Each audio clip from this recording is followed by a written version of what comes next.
प्रश्न काय आहे बघा, 19,683 या संख्येचे घनमूळ किती? आणि हा प्रश्न 2019च्या परीक्षेला विचारलेला आहे. प्रश्नाचं उत्तर काढण्यासाठी आपल्याला 4 पर्याय उपलब्ध आहेत: 23, 33, 17 आणि 27.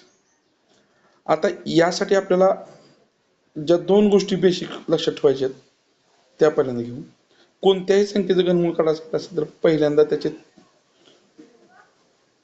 एकक स्थानाकडून 3 संख्येचा एक गट आणि पुढे गट पाडत जायचा आहे 3 स्थानाचा. आता इथं एकक स्थानापासून 3 स्थानाचा एक गट पाडल्यानंतर उरतात 19.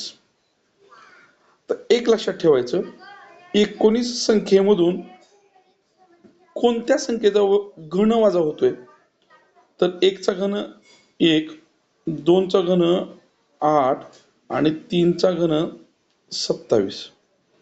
27 हे 19 पेक्षा मोठा आहे, म्हणजे 19 मधून वजा होतोय तो घन म्हणजे 2 चा, म्हणजे आपल्या उत्तराच्या दशक स्थानी 2 असणार आहे. हे पर्याय आपले कॅन्सल झाले. आता उरले 23 आणि 27.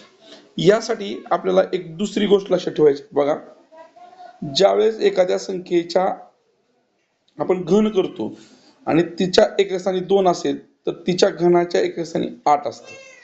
ज्यावेळेस एखाद्या संख्येचा आपण घन करतो त्यावेळेस जर तिच्या एकक स्थानी 3 असेल तर घन आलेल्या संख्येच्या एकक स्थानी 7 असतं.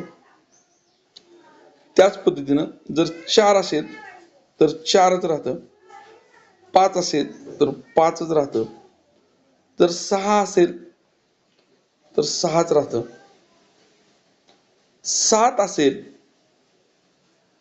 तर घनसंख्येच्या एकक स्थानी 3 येतं आणि 8 असेल तर घनसंख्येच्या एकक स्थानी 2 येतं.